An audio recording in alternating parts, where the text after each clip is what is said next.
Dr. Larry Killmar, Vice President of Animal Science and Conservation for Tampa's Lowry Park Zoo, and welcome to Wildlife at Lowry Park Zoo. I'm with Virginia today, and we're at the OKAPI exhibit, and we just had our third OKAPI calf born on January 6th. And Virginia was here. This was quite an exciting time for us. So you're looking behind us right now. He doesn't look much like a calf because he's approaching 5 months now, right? He's 5 months old. So tell us a little bit about that big day. We were definitely expecting the calf and just waiting for it. We came in and one of the keepers called and there he is. And he was 64 pounds when he was born, so a really big calf, and got up and looked great right away.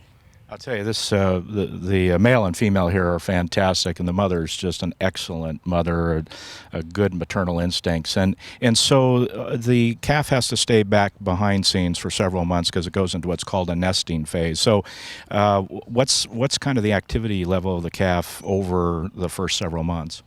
Yeah, about the first week we saw a lot of nursing, and he moved around a bunch, and we were expecting the nesting phase to settle in there. And he eventually picked a spot, not where we put things for him. He chose a different spot. So we moved stuff, and he stayed underneath one particular hay feeder, and we set it up with bedding for him. And he stayed there for quite a while and used that as his nest. And he'd get up and nurse during the day. They definitely separate from mom. Like a lot of hoof stock, they hide their calves to protect them, thinking predators won't see him. So he stayed in that nesting phase. He'd go in and nurse. He'd go back to his nest, and he'd sleep a lot during the day. And now we're starting to see some changes in him where he's definitely eating a little more solid food or trying to figure it out. He's nursing less, but he still likes to sleep in the morning and come out a little late in the afternoon. Yeah, don't we all? Now, very interesting biology of this species. The calf doesn't defecate for the first 30 days. So he was pretty much on the mark, right? Was it day 30, 31, whatever? Yeah, day 34 he defecated for us. And now we're seeing, I think, a more regular once a month. He's defecating, yeah. We don't know enough about why that occurs. I mean, it's a very odd occurrence in an ungulate not to defecate for that many days. But there are very close and guarded protocols on this species because we need to be careful. We need to replicate what occurs in the wild. This animal comes from extremely dense forest. Was discovered in a late 1880s, actually, by Henry Stanley Morgan, but wasn't become popular to anyone outside of Africa until about 1901. Which is very early in zoological terms. I know it's over 100 years ago, but most all mammals were discovered in the mid-1800s. So this is a relatively new species. It looks like a giraffe, resembles zebra striping, but is actually a species in itself. What other unique characteristics have you found managing this animal for all the years you've been around it? I think one of the things I like most about all the births that we have at the zoo is how unique the mom and calf relationship can be to a specific animal. And definitely the OKAPI are more subtle about it, but you can tell she knows her calf is there. She knows when she needs to check up on him, and when she does check up on him, there's definitely maternal instinct of grooming and making sure he nurses and looking him over. And it's different because they are so subtle about it, whereas we're seeing other relationships where there's the mom and the calf are very close and stay with each other all the time. So there are vocalizations between the mother and calf, correct? They're rather subtle, though. Yeah, we hear sort of a little low clicking sound that we'll hear, and when she's definitely alarmed or alerted, her ears will go up, and she might make that sound to him to get his attention and make sure everything is okay. And he might do it back, but for the most part, it's more on her part. Yeah. The male won't be introduced to this calf for many months as part of the protocol, and that wouldn't occur in the wild anyway. The female would wander off with the calf, and males and females only come together during breeding season. Now, when this calf was born on January 6, 2013, it was number 106 in the North American population. Now, the population in the wild varies between numbers of 8 to 10,000. Now, that sounds like a lot of animals, but that area is coming under extreme pressure from poaching and infiltration. So the populations are not secure. So everything we can do to help support the reproduction of this species is extremely important. Again, the animal coat appears to look like velvet. It feels like velvet, isn't it? Yeah, it does feel like velvet. It does have a very greasy layer to it, to help repel water. So when you feel it and take your hand away, there's definitely a brown. You have a brown oiliness to your hands, but they're pretty unique and neat. And most people think they're a cross with a zebra, but we always try to explain to folks that a lot of animals have stripes like tigers, but they're not related to zebra either. So it's for camouflage, and it works really well. I mean, remember, this animal comes from extremely dense forest, so these animals virtually disappear in the dappled sunlight. So the next time you're at Tampa's Lowry Park Zoo, this calf is still growing and still coming out of the nesting phase, but should be on exhibit for you to see. Come out to Africa, Uteri Forest Section, and see our OKAPI.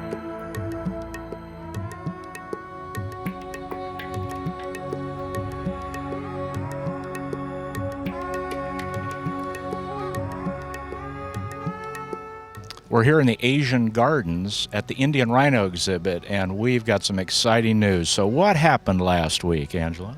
We had a rhino calf born, a greater one-horn rhino. This is his mom's third calf, and he was born on the 9th at 6:14 p.m. 6:14, pretty precise. So obviously you were standing here watching the whole thing. And how long was the birth process roughly? Her gestation was 484 days exactly. Wow. She conceived on January 13th, 2012, and after 484 days, she gave birth. Wow, and within a half hour, the calf is on the ground, and so how long till standing and nursing roughly? Within minutes of the standing, and then probably about an hour and a half to 2 hours before nursing. This calf is 80 to 90 pounds, folks, and there's right around 3,000 of these Indian rhinos left worldwide. Some groups want to call them vulnerable, others endangered. They're right on the brink because there's still some poaching occurring, even in Kaziranga, the largest national park where Indian rhinos reside. So, again, another critically endangered species, one that we all have to watch. And there's less than 100 in captivity in North America. So, again, every calf we produce helps support that worldwide population. And so in the last week, we've been recording. We did some overnights, make sure everything's fine, but Mother is very reliable, very good. And so any interesting stories about the calf so far? So far, very first night, he was extremely interested in us, came right over, introduced himself. Since then, he's become a little bit more standoffish. He likes to stick by Mom. Right now, he's a baby, he's an infant, so really he just likes to sleep and nurse. Yeah, and so over the next few days, we'll be releasing him on exhibit, but it's really up to the mother and the calf if they feel comfortable enough to venture out and go on exhibit. Remember, the calf is just naive to all this, so it's going to be, pretty apprehensive. Now, the father is kept separate. We always keep them separate during this time. There's really no advantage of them being together. They aren't in the wild, and our male, which is actually owned by another zoo in Canada, will be going back to Canada, and we're getting a new male from Miami as part of the SSP program. So you've got a lot on your plate coming up because you have a new male coming in. So that could be an exciting time. So yeah, that will be exciting. We're training the animal. We'll show you in a few minutes. We're training the animal for transfer. But as far as the SSP program, Angela managing this population, we're again managing to the matrix of 90% genetic variability over 100 years. So every breeding we do is to that end. So that's why these calves are extremely important. The new male comes coming in now brings new genetic material to the female that we own, and it perpetuates that 90% genetic variability over 100 years. So some interesting stories about managing these big guys. Yeah, I think they get a bad rap sometimes. These guys really aren't too aggressive unless they're pushed or surprised. Rhinos don't hear or don't see very well, so they rely on their hearing and their sense of smell to really know what's around them. So it's been interesting to get to know them. The contact that we're able to have with them is fairly close, even though it's protected. And during the breeding of the two, that's unique, and I've never experienced anything quite like that. Yeah, it's very interesting to watch because it's all predicated on the female. The female is the one that starts the mating process. Now, that noise you hear is not our stomachs. That is actually the female eating behind us. They're pretty noisy eaters. Interestingly enough, this species has been documented to have about 12 different vocalizations that they exchange back and forth. And the reason for that is they come from very tall grass areas called elephant grass. It's basically as tall as an elephant. And so in order to communicate, they have to be able to vocalize back and forth. So in the wild, you'll hear these different vocalizations. We hear some of it here, but not as much as you would in the wild. So again, when you're at Tampa's Lowry Park Zoo next time, go to the Asian Garden area and look for the Indian Rhino calf. Okay, so I have Laura with me, and Laura, so we have a very large animal standing behind us right now that appears to be happy, and tell us how you go about training an animal like this to go into a crate and stand here while we're here filming. It's a longer process. What we do is we kind of just gradually start bringing him in and getting him used to being inside the crate.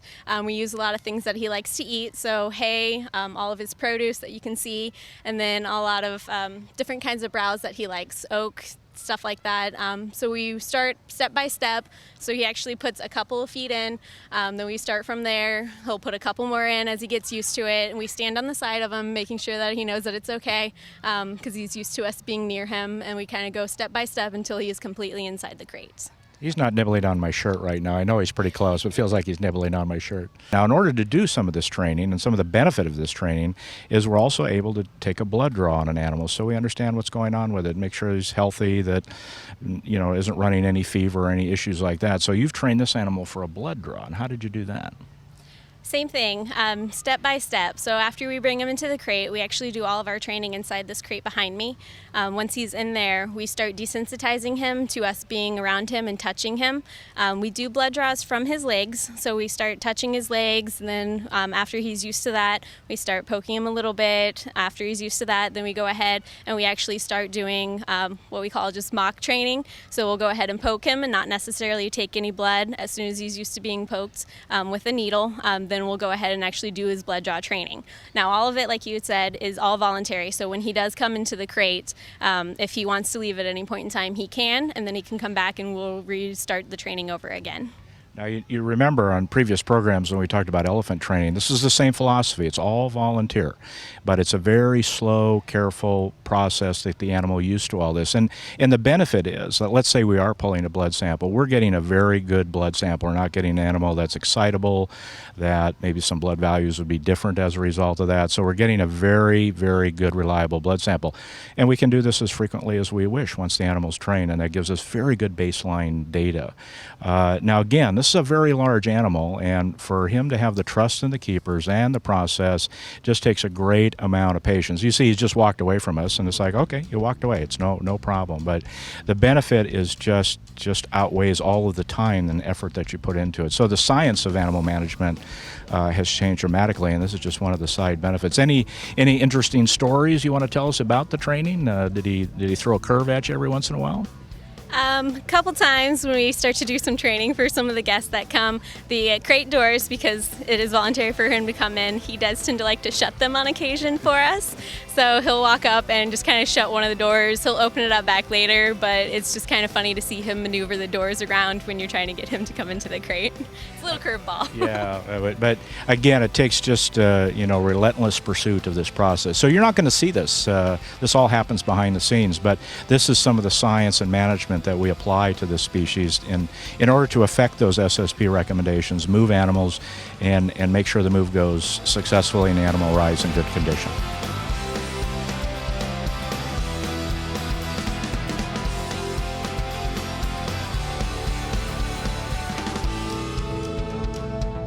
We're in the Wallaroo Station now, in the Pony Barn, and we're here with Bonnie, who's going to explain a new training regime we're doing with our Haflinger horses.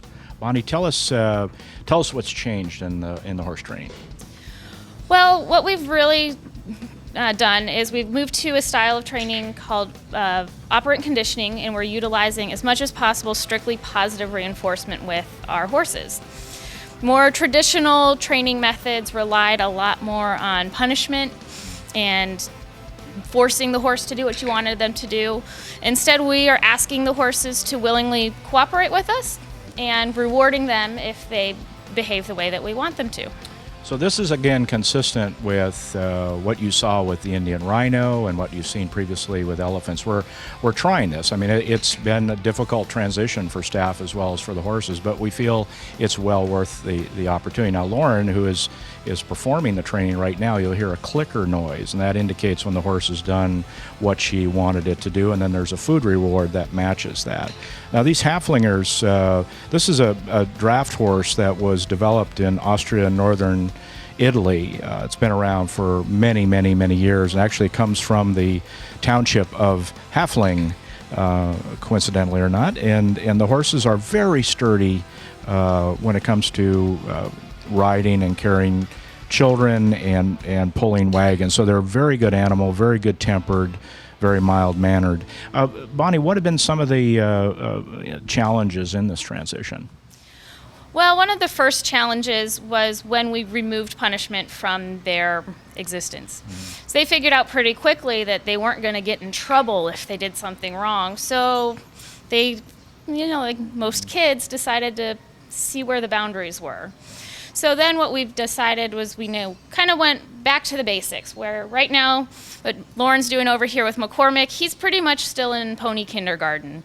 We're just teaching him that there's an appropriate space to be between him and the trainer, that he can't stick his head out over and, whack at her or try to get treats on his own. So that was one of the first challenges, was really reestablishing boundaries with the animals and letting them know that they will get rewards, but they don't get to help themselves to them.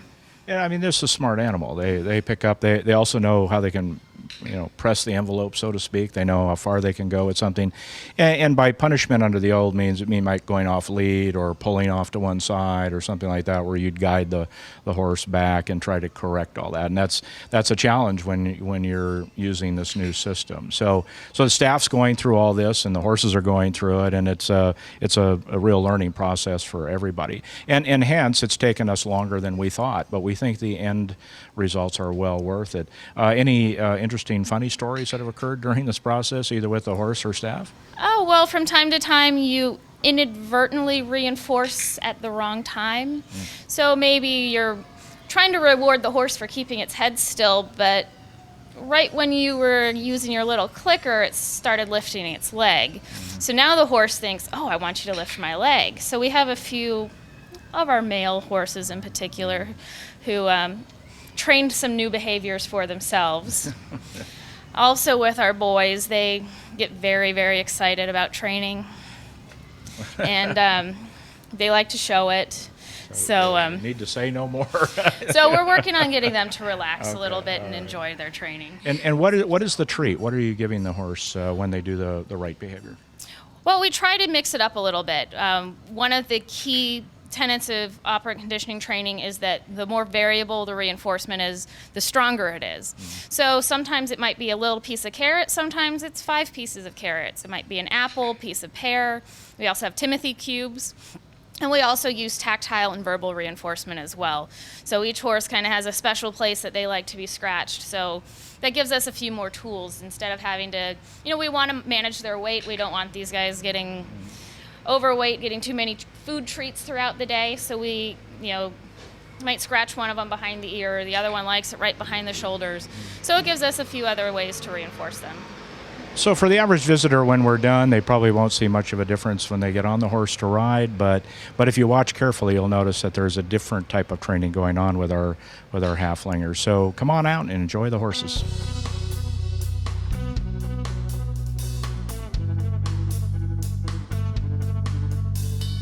Okay, we're here at the loading area, so this is where where the public would come in and get on the horse. So we're desensitizing this horse as part of the training to this process. Now, all that means is just getting the horse familiar with all the different noises and things that might occur when we have the general public here. So explain what you're doing right now. Well, the desensitization process is sort of one of the finishing touches in the training process. Lily here in particular was pretty nervous about a lot of things. She gets nervous very easily. So Lauren is rewarding her for not reacting when Kaylee is moving the box around, making those noises, jumping up on the box. So we don't want her to get startled when a young child is, being loaded onto her. Right. So again, there's a lot that goes on behind the scenes to get the horses ready for, and this would be for any place where a person's riding a horse. It just is a bit more challenging with this kind of reward system that we're using. So again, the horse would probably be tethered down or tied off, and again, just trying to get the animal used to all the differences. You can see Kaylee behind you. This is what kids will be doing. They'll be excited. They want to get on the horse, and the horse is doing a really good job right now, I would assume. I mean, she looks like she's pretty steady right now. Yeah, she's paying attention to what's going on, but she's, when a horse is nervous, their head's going to be really high, their eyes are going to be really wide, they're just really tense up, but you can see she's nice and relaxed. She's really focusing on Lauren. She's actually come a really long way. Yeah. We're really proud of her. Good. And what's the horse's name? This is Lily. Lily, thank you. You've done a good job. Thanks for being a good horse for us.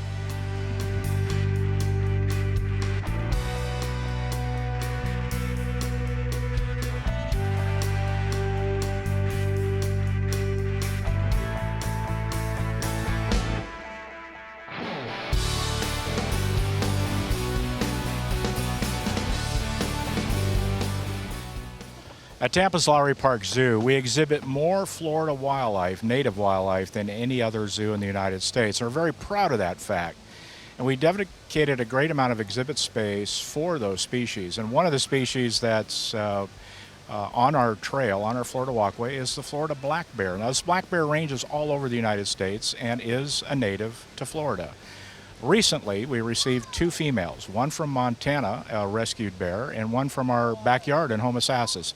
These are problem bears that have gotten into human habitation and are probably get themselves in trouble. So we've dedicated exhibit space to hold animals like that. So we received 2 females not too long ago, and I'm with Molly now, who's one of our animal care staff and takes care of these 2 new females. And Molly, welcome. And getting together really wasn't a problem because they're both the same age, right?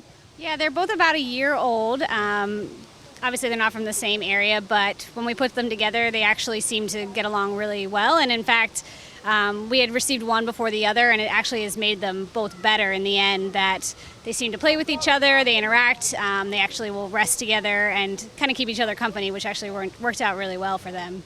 They're a lot of fun because they're climbing in the trees and they're rolling around with one another. And then we've got our male, right? And how old is he? Sammy is about 8 years old, and he was also a rescue. He is from Missouri. Okay. And he's coming out of his hibernation now. It's a very mild hibernation in the south, not like it is in the northern tier of the United States, because again, the weather never gets that cold. But so has he been introduced yet to the 2 girls?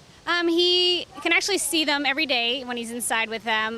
They interact through the doors and will kind of sniff each other and maybe try to stick their tongues to one another. We haven't actually put them together yet. They're a little bit too small and he's a little bit too large. But otherwise, they definitely seem interested in each other. Well, this has certainly livened up this exhibit. I mean, we haven't had any young bears in quite some time, but it is a unique niche that we play, that we can afford to dedicate space for bears that get in trouble like this. And again, a lot of it has to do with human habitation. As the humans keep moving and building houses out in the remote areas, they're going to run into bears occasionally. And in this case, we were able to help out Florida Wildlife Commission and take the one bear here from Florida. I'm just curious, what is their diet? What's their daily diet? Well, they are omnivores, so with us they actually get a lot of fruits, sometimes a little bit of vegetable.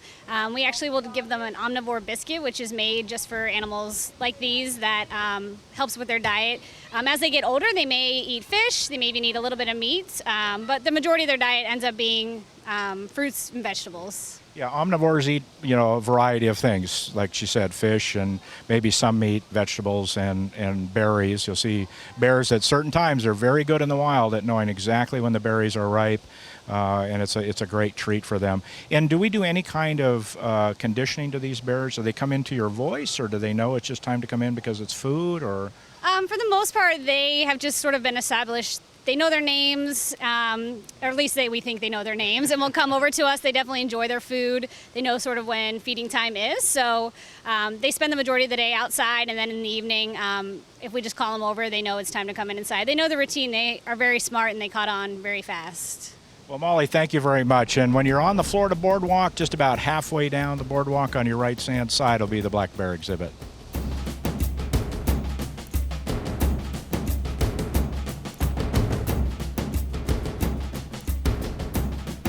Thank you for joining us today, and see you next time on Wildlife at Tampa's Lowry Park Zoo.